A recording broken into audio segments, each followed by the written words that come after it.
Joining me on the broadcast is Mohammed Ali Shah. And Mohammed Ali Shah, this age-old tradition of the Karaga festival, where there is a procession of Hindus that comes out every year. It has a stopover at Saint Tawakkal Mastan's Dargah, and then finally the procession moves forward. This has been happening for years and decades together, and suddenly there seems to be some fringe element that has some sort of a problem with this. Mega fringe elements you cannot do anything about. No one takes onus of them. They do not represent any community or a sect. They are real fringe elements are most useless, good for nothing, who really have nothing else better to do. They are busy bodies, so to say. So the best way is, because India is a very secular country and we live in communal harmony. Let me tell you, Mega, in the army, my Jawans would always greet me by saying, Ram Ram Sahab, Eid Mubarak. Right now, and during Ramadan time, right now we are practicing the month of Ramadan, the holy month of Ramadan. They would wake me up early morning and they would say, Sahab, it's your time for Sahari. Why don't you eat something? And they would be the first ones to help me break my fast. So they would, I have actually experienced affirmative action in the army. Not discrimination that, oh, he's from the minority sector. No. Affirmative action. My father, being a Muslim officer, became the second highest ranking officer of the country. He was the deputy chief of the army staff. Because now what we should learn is from the army, actually, Mega. In Nasik, there is a place in the artillery center. At one square, there is the church, there is a temple, there is a mosque, there is a gurdwara. And all the religions over there are practiced equally. The religion is just our country, the Indian Army. That's our religion. Absolutely, in the army. Absolutely. And it's such a beautiful example over here of two communities coming together and celebrating a particular festival. It has been happening for decades together. There was a lull of 2 years because of the COVID that impacted the entire nation. And now suddenly there has been this halal row, this has been the mango Muslim traders row, the hijab row, and the azan row, and there could still be some sort of coherence that could have been deduced from these issues, these problems.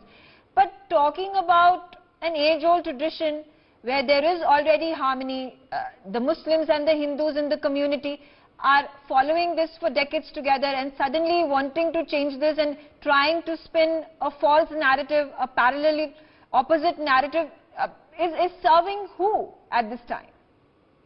Well brought out by you, Mega, exceptionally well brought out by you. It's serving who exactly? You know, the golden question over here, we should ask these fringe elements. By putting a community down, or by boycotting a community, or by saying that we will not buy from the Muslim traders, or we will not work for the Muslims, how does that make another community great? It does not. It really does not. It is really plain foolish. Rather, if we coexist in communal harmony, united we stand, divided we fall. And it is really silly of them. In fact, it's going to be self-destructive. Okay, I'll give you a very small example, Mega. Very, very small example. I'll quickly finish in like 30 seconds. Tomorrow, if you have a tap leaking from your kitchen and you need a plumber, and the plumber coming and you desperately need the tap to be closed, you cannot do it yourself. And the plumber happens to be a Muslim, wearing a skull cap and a beard. However, these people are the fringe elements. It's hypocrisy. I am telling you, these fringe elements will welcome that person. Please close the tap. If there is no electricity and the electrician is a Muslim, and they cannot do without, they're like, okay, at least repair kar lo. So these fringe elements are totally not to be taken seriously. These fringe elements are all over.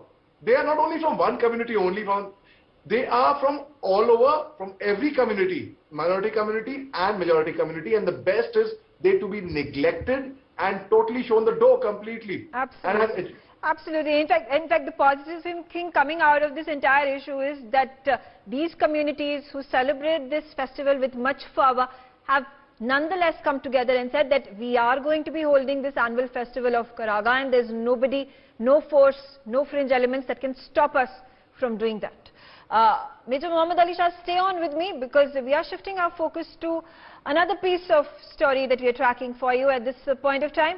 the Defence Minister Rajnath Singh has released the third list of 101 military systems and weapons that will come under an import ban over the next 5 years and will be developed indigenously in a fresh impetus to the Indian armament industry. Now, in May last year, the government had approved restrictions on the import of an additional 108 military weapons and systems such as the next generation corvettes, airborne early warning systems as well as tank engines and radars under a staggered timeline of 4.5 years. So that's good news pouring in for the defence sector and the Atmanirbhar Defence initiative that has been taken forth by the Defence Ministry and Rajnath Singh particularly. And Major Mohammed Ali Shah, there has been a record percentage of import reduction when it comes to the defence systems into our country. So that's something to celebrate, that's something to pat our back on. Absolutely, Megha. You know, it was actually in the year 2020 when the COVID was setting in. In fact, it was August 2020. And that is when the first negative import, which means we will not buy these things from other countries, but we will get them from India. So we'll make them in India, but with a notice period, of course. It didn't happen overnight. It was a very, very good sign. And these were 101 items, which include, some of them were including high technology systems such as artillery guns, assault rifles, solar systems, transport aircraft, light combat helicopters, radars.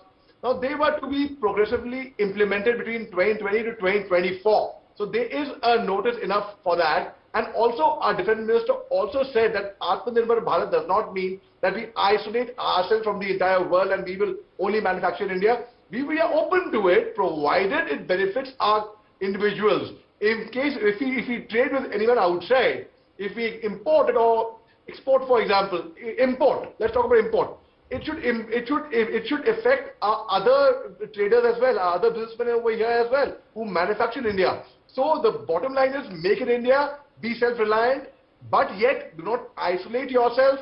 You are open to business from other countries as long as it benefits us in every way possible, Megha.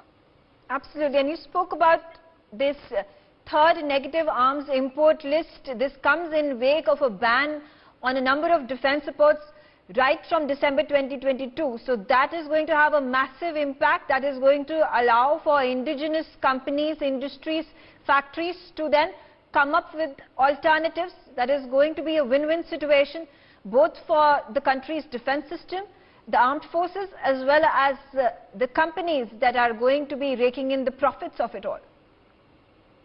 Hey, Megha, you know, it was in the May last year, the government had approved restrictions on the import of an additional 108 military weapons and systems, such as next generation corvettes, airborne early warning systems. Those are very, very important. Tank engines and radars under a staggered timeline. Now that was, they had given about 4.5 years for that. So a notice period also is given. Gradually it happens.